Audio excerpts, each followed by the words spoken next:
की व्याख्या शुरू करने से पहले मैं पौड़ी 4 पढ़ देती हूँ।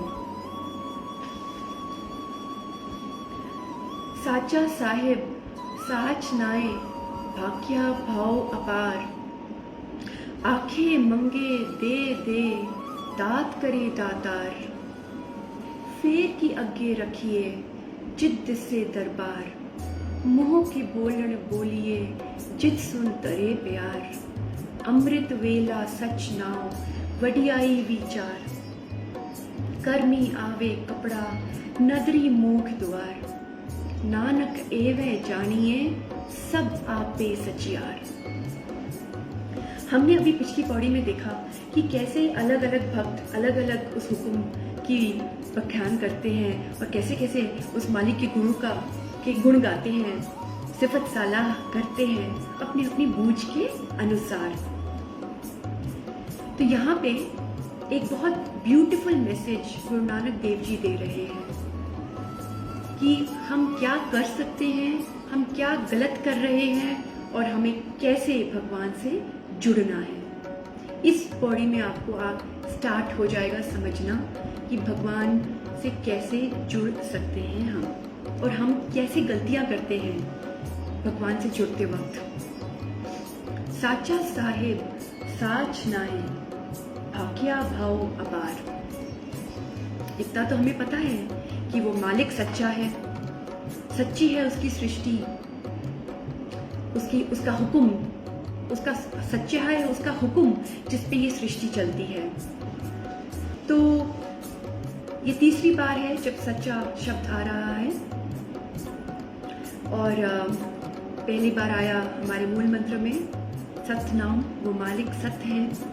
फिर आया सचियार पहली पौड़ी में, और अब आ रहा है साचा साहिब, वही सच्चा साहिब है।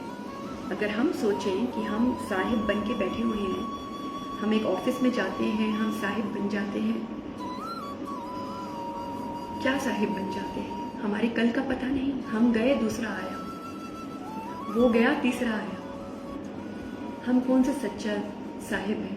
हम धरती के मालिक बनते हैं, ये धरती हमारी है। हम लैंड खरीदते हैं, लैंड हमारी है? जी नहीं, लैंड तो भगवान ने दी है।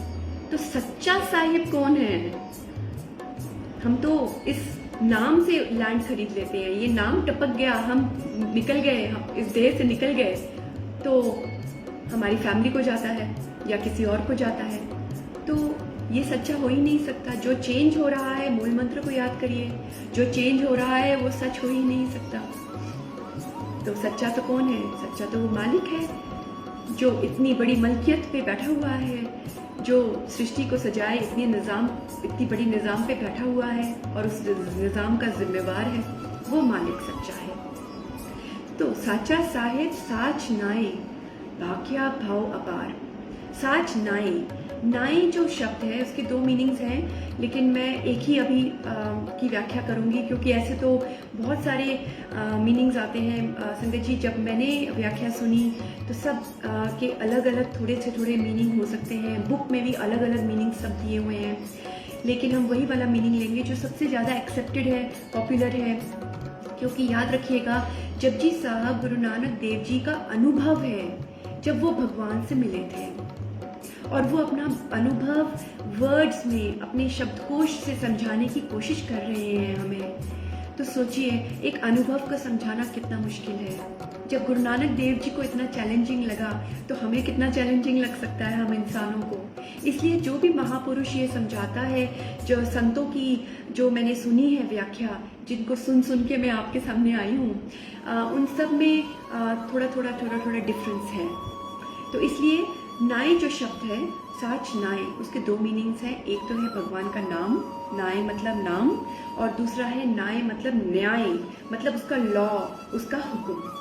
तो हम चलेंगे सेकंड मीनिंग के साथ, क्योंकि हुक्म की बात हो रही है, हम लेंगे हुक्म। लेकिन हम जो भी मीनिंग लें, इस पौड़ी का मीनिंग ऑलमोस्ट सेम रहता है, बहुत ज़्यादा फर्क नहीं पड़ेगा उससे। तो साचा साहिब साच, सच्चा उसका हुक्म, भाग्या भाव अपार। भाग्या मतलब भाषा, भाव मतलब प्यार, अपार मतलब लिमिटलेस। उस मालिक की भाषा क्या है?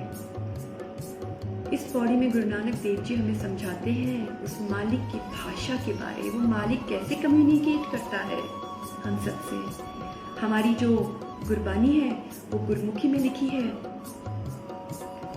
जो हमारे वेद हैं वो संस्कृत में लिखे हैं, जो कुरान साहिब है वो लिखी है अरबी भाषा में, बाइबल अगर इंग्लिश में।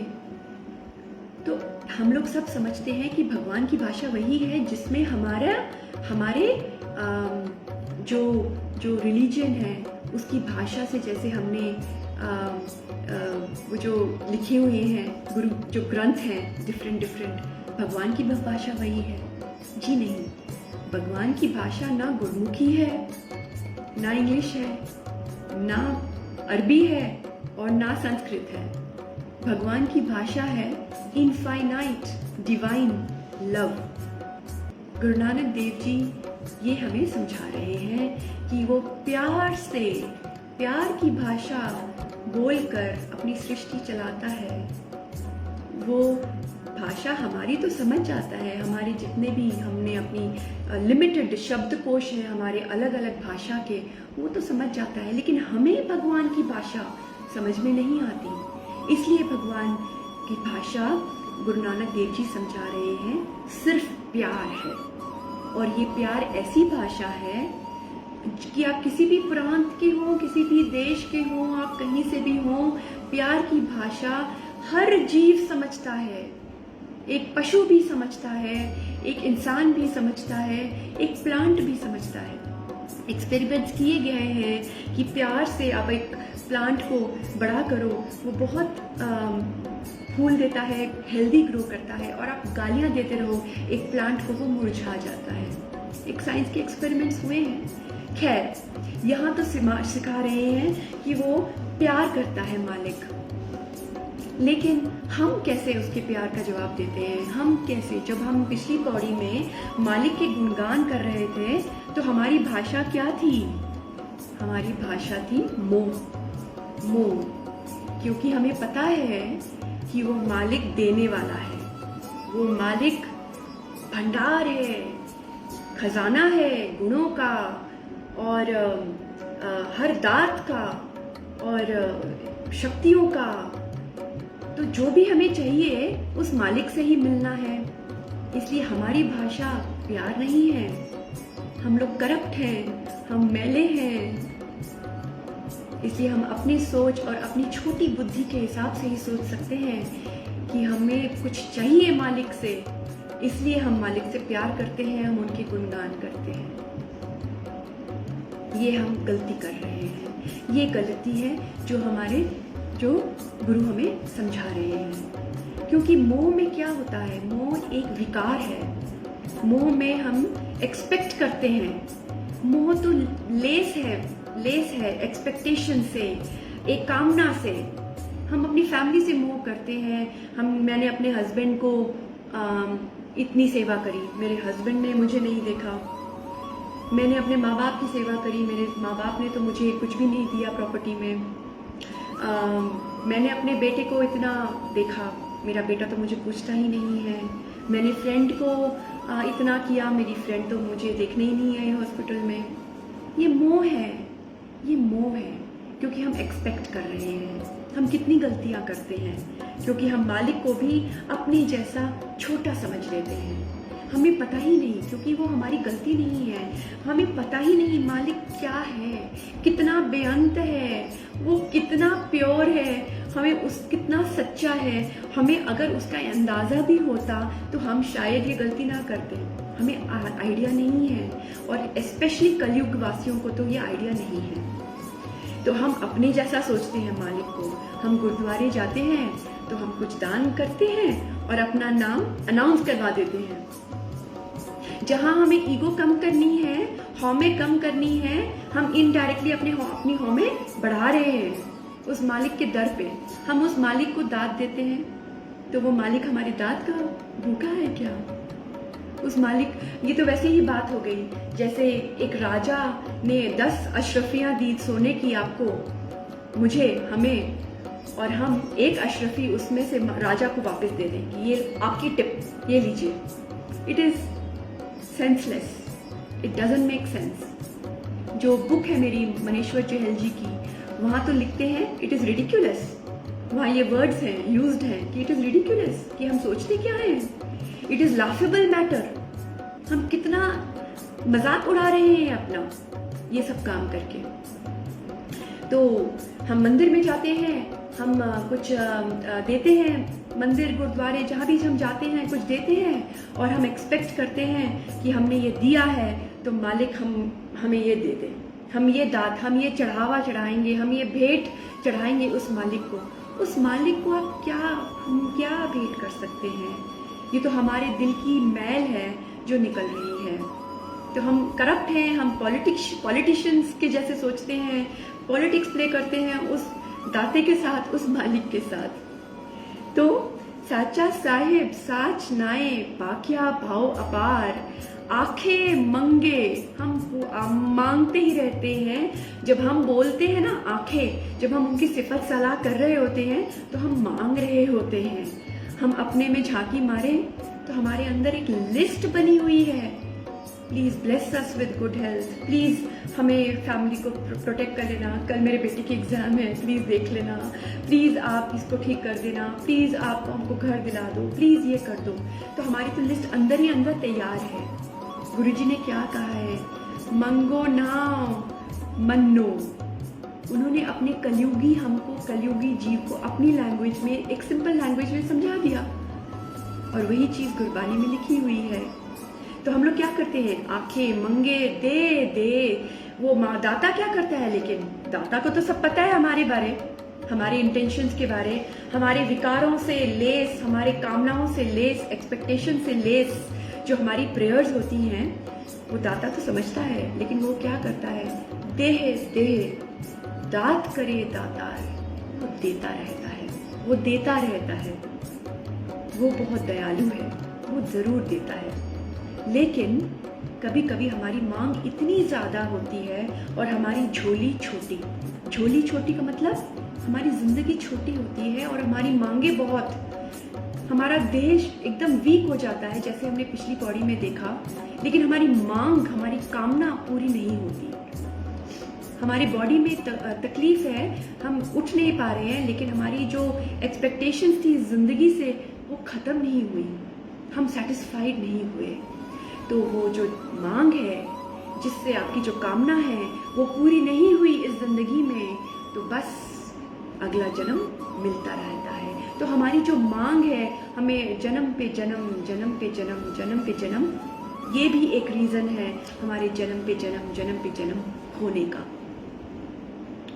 तो फेर की अगी रखिए जिद्द से दरबार, ये एक बहुत इंपॉर्टेंट क्वेश्चन है कि अगर हम लोग ऐसे हैं और हमारे मांग में भी मैल है, मतलब हम मांगते हैं और वो मैला होता है क्योंकि हमें मांगना नहीं चाहिए, तो हम क्या करें, फेर की आगे रखिए। तो उस मालिक को हम कैसे खुश करें, उसका दरबार हमें दिखे तो उसके मालिक की हम आगे क्या भेंट चढ़ा सकते हैं? क्या हम मनुष्य उस मालिक के आगे कुछ भेंट चढ़ा सकते हैं?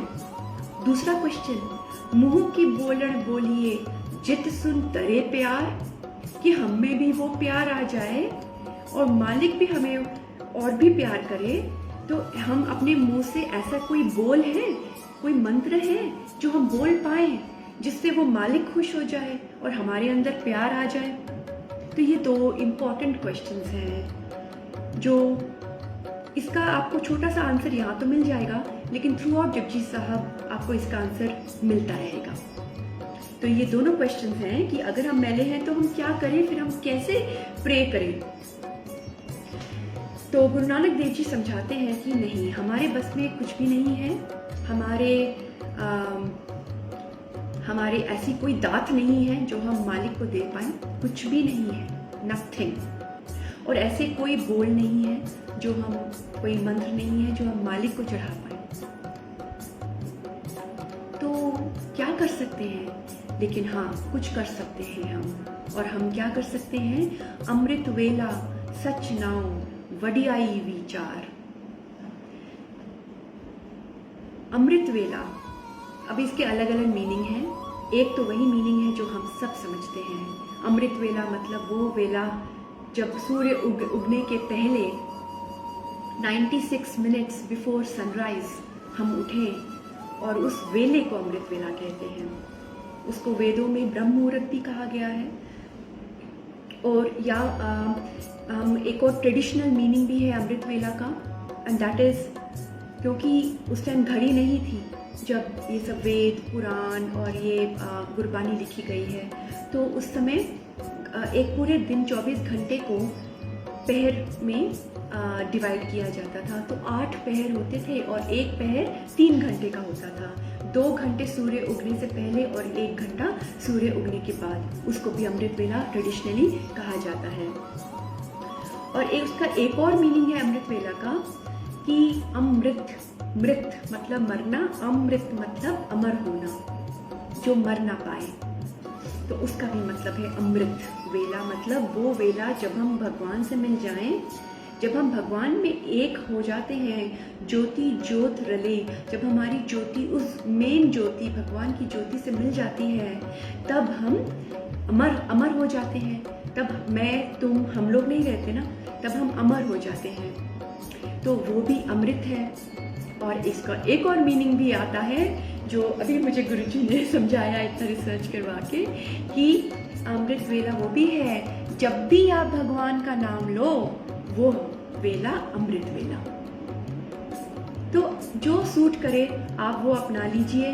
There are 2 traditional meanings. एक तो वो है जब हम सब सुबह उठें और उस पहर में भगवान का नाम लें, जब ना दिन का बल चढ़ता है ना रात का बल चढ़ता है, वो वाला पहर हम भगवान को अर्पित करें। और वो दिन चढ़ने के पहले भगवान को वो वेला अर्पित करें, तो मतलब हम भगवान को प्रायोरिटी दे रहे हैं।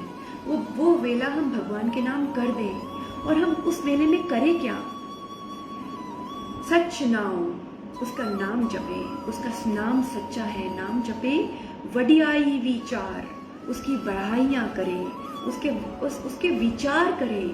हम मेडिटेशन करें, विचार करें उस भगवान की बढ़ाई के लिए। उसकी बढ़ाइयाँ देख देख कर हम उस भगवान की सिफत सलाह अपने मन में करें। हम ऐसे एक अमृत वेला हो सकता है। और दूसरा ये भी हो सकता है कि हम वैसे तो गुरबानी में लिखा गया है सांस सांस सिमरो, है ना, सांस सांस सिमरो गोविंद। और ये भी लिखा हुआ है 8 पहर आराधिए। तो भगवान का नाम तो हमको लेते रहना है, 8 पहर लेना है। तो ऐसा नहीं है कि आप वेट करेंगे कि अरे ये तो 8 बज गए रात को, तो अभी मैं वेट करती हूँ कि कल सुबह जब अमृत वेला होगा मैं तब भगवान का नाम लूँगी। नहीं, ऐसा काम नहीं करना है। जब भी भगवान का नाम लो वही अमृत वेला सोचो। गुरुजी ने भी यही कहा है। और अमृत वेला करने के लिए हम कलयुगी जीवों को थोड़ा कुछ और भी चीज़ों का ख्याल रखना पड़ता है। जैसे कई लोग काम करते हैं, रात रात तक काम करते हैं, क्योंकि अभी इलेक्ट्रिसिटी है। पहले इलेक्ट्रिसिटी नहीं थी, तो जो भी काम होते थे वो चांदने में होते थे। सूर्य के रहते रहते सारे काम करने होते थे। तो उस टाइम शायद टाइम नहीं मिलता था भगवान का नाम लेने के लिए, क्योंकि सारे के सारे काम रात होने से पहले खत्म होते थे, क्योंकि रात होने के बाद बहुतों काम नहीं हो सकते थे।